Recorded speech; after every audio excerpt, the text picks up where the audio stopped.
माझ्या सर्वच मैत्रिणींचं माझ्या या चॅनलवर खूप खूप स्वागत आहे. आज सकाळी सकाळीच मॉर्निंग वॉकसाठी मी वरती आलेले होते, तेव्हा असंही सुंदर दृश्य पाहत बसले.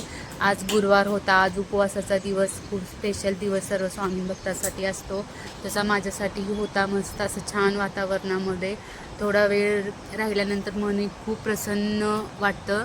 आणि चला तर मग आज मी स्पेशल मला उपवासासाठी सर्वांसाठीच साबुदाणा वडे बनवायचे होते. म्हटलं की त्याची रेसिपी तुमच्यासोबत शेअर करावी.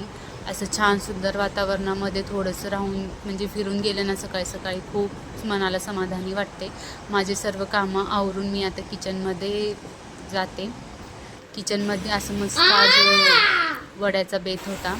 सकाळी सकाळी किचनमध्ये असं चिमण्यांचा किलबिलाट ऐकल्यानंतर मनाला खूप समाधानी भेटते. सर्व इथे शाबूही मी रात्रीच भिजू घातलेला होता. मस्त शाबू भिजलं होतं. इकडे बटाटे शिजू घातले, आता बटाटे शिजलेले आहेत.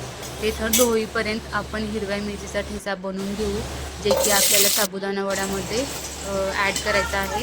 मिरच्या ह्या उडून बाहेर येत होत्या म्हणून त्याला परत झाकून ठेवलं आणि अशा छान मिरच्या खमंग इकडे भाजलेल्या होत्या. इकडं मी आता म्हणजे आपलं जे खोबऱ्याची, शेंगदाण्याची आणि हिरव्या मिरचीची जी चटणी असते ना साबुदाणा वड्यासोबत खाण्यासाठी, ती बनवणार आहे. त्याची रेसिपी पाहिजे असेल तर मी त्याचा शॉर्ट व्हिडिओ बनवणार आहे, ते तुम्ही पाहू शकता. इकडं बटाटे आता थंडगार झालेले आहेत. त्याला असं हातानेच मी असं मऊ करून घेते. छान त्याला नरम असं मऊ करून घ्यायचं आणि मग त्यामध्ये आपल्याला लागेल तितकं मसाला किंवा मीठ वगैरे सर्व टाकायचं.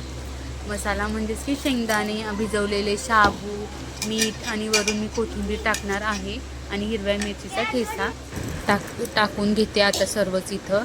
आणि हिरव्या मिरचीचा ठेचा पण टाकते, म्हणजे हिरव्या मिरचीचा ठेचा आवडीप्रमाणे टाका. मी ते 1 चमचाच टाकलेला आहे. तुम्हाला जितकं पाहिजे असेल तितकं टाकायचं, मीठ चवीनुसार टाकायचं आणि त्याला हातानेच आता मी मॅश करून घेणार आहे.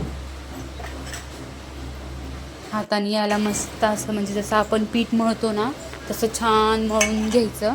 एकदम व्यवस्थित छान घट्टसर असं मळून घ्यायचं. त्यामध्ये म्हणजे साबुदाणा असा फुला मऊ छान भिजला ना की बरोबर वडे खूप मस्त होतात. असं त्याला छान मी आता मळून घेते. आणि इथं आता माझा साबुदाणा वड्याचा जे पीठ आहे ना वड्याचं, ते एकदम इथं परफेक्ट तयार झालेलं आहे. असं मस्त आता गोल त्याचे वडे बनवून घेऊ. वडे करताना जितकं साबू आणि मस्त त्याला असं हाताने दोन्ही दाबून घ्यायचं आणि गोल गोल मस्त आकार द्यायचा. त्याला लेअर म्हणजे अजिबात पडू द्यायचे नाहीत, म्हणजे की फुटतात मग म्हणून. असं मस्त प्लेन माझे वडे इथं बनवून तयार आहेत. तेलही छान कडक गरम झालेलं आहे.